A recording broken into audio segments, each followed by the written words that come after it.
Good morning, this is your Stats Sensei, Mr. Spensei, and we're going to be discussing the geometric probability. This will be an introduction. So the Bernoulli geometric distribution is a Bernoulli trial, just like the binomial was. And remember, a Bernoulli is a random experiment with exactly two possible outcomes, success and failure, um, in which the probability of success is the same every time. In other words, they're independent. Um, to be a Bernoulli, each trial has two possible outcomes, either success or failure. It's a yes or no situation, but please remember that a Bernoulli can actually, in some ways, have multiple outcomes. And then when you roll a dice, you can get a one, two, three, four, five, or six, but perhaps a success is defined as a one and two, and everything, this would be a success. So this would be the yes. Everything else would be a no. So once, if you can break it into a yes no situation, then it satisfies that. Each event needs to be independent. There's no impact on the other, and they have the same probability of success. It doesn't change regardless of weather, day of the week, other conditions. It will not change. A discrete variable is one that has countable numbers of successes. So one success, two successes, three success, and a binomial and geometric are both that way. A continuous will take on fractional values. We're not worried about that in this case. We're only worried about the discrete because that's what the geometric and binomial will have. The geometric distribution is a discrete probability distribution that represents the number of failures before you get a success. All right. So we could have something where it's fail, fail, success.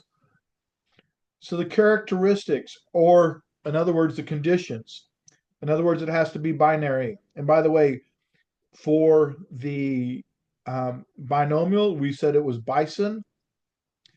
Binomial, or I mean, excuse me, binary, independent, same probability. And a binomial could start with zero. And we know the number of our sample size. We have a known sample size. N is known. Contrast that with the geometric. Instead of bison, it's BIS 1F. Binary, each trial has two possible outcomes. That's exactly the same as the binomial. Independent, each trial is independent of the other, exactly the same. Same probability of success, that's the same. But for the geometric, it starts at one. This is different. The binomial starts at zero, the geometric will start at one. And with a binomial, we know how many trials we're going to have. With a geometric, we're going to continue until the first success occurs. In other words, we might be trying forever in order to have that first success. So in this case, we don't know how many trials. Maybe the first success happens on the first try. Maybe it happens on the 10th try. Maybe the 100th. Maybe it never happens and we just keep trying. The equation for the geometric is 1 minus the probability of success, and then the success minus one, the number of trials minus one, and P is the number of probabilities. So X is the number of trials. It's kind of important to know that. The expected value or the average is 1 over P, and that makes sense because we know that the probability of getting a heads is 0.5. So 1 over 0.5 is 2. We'd expect to have to flip a coin twice. The standard deviation is the square root of 1 minus P over P. And once again, this is on the formula chart. This is on the formula chart. Formula chart. The variance is not, but this is just the standard deviation squared. Geometrics are typically phrased as what's the probability the first success will occur on a given trial, in which case it'll be a geometric PDF. And the other one is what's the probability the first success will occur no later than. In other words, it could be in a group. It could be on the first trial, the second trial, the third trial, the fourth trial, no later than, or sometimes by. That's a summation of the geometric PDF. And we'll have to use a summation notation like we did for the binomial. So, couple problems.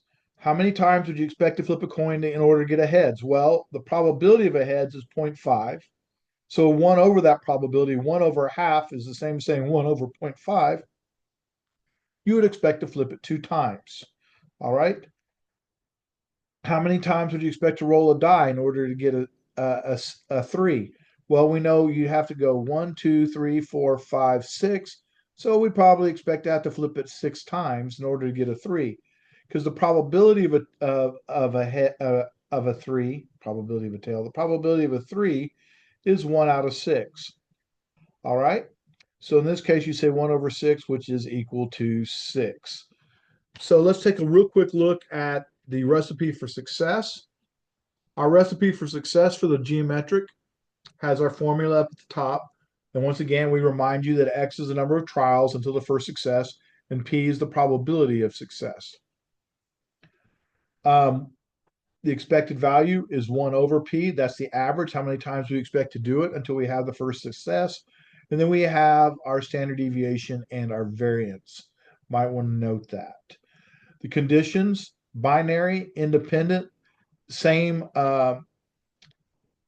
chance of success, same probability of success. We are going to start at 1. We don't start at 0, and we'll continue trials until we have our first success. So really, X in this case is the number of trials, whereas in the other case, in the binomial, it was X is the number of successes. In the geometric, it's X is the number of trial. We'll let X equal the number of whatever you're repeating until we find the first of whatever we're looking for. That's the first thing we would do. We'll draw a number line, but our number line here will start at 1. Remember, the number line with the geometric started at 0. We'll identify the p-value. So then we have choices. If on our number line we circle 1 value, we're going to go here. If we have 2 or more values, we'll go to this side. But then this one is different in that we have a third option. If infinity is circled, then we'll drop down to the bottom. All right? So, because this one will be set up differently than the rest. So let's take a look at this. And excuse me, we'll take a look at running these on the next next video. On this video, if we only circle 1, we're going to go to a geometric PDF. All right, so geometric PDF directly. On the other hand, if we have more than 1 value, but infinity is not circled, if infinity is not circled, we're going to have the summation, and then we'll go to a geometric PDF. We'll do summation, then do the geometric PDF. If infinity is circled, we're going to do 1 minus the summation. All right, 1 minus the summation, and that will take care of it. All righty. Look forward to seeing you on the next one when we actually start to run this. Thank you.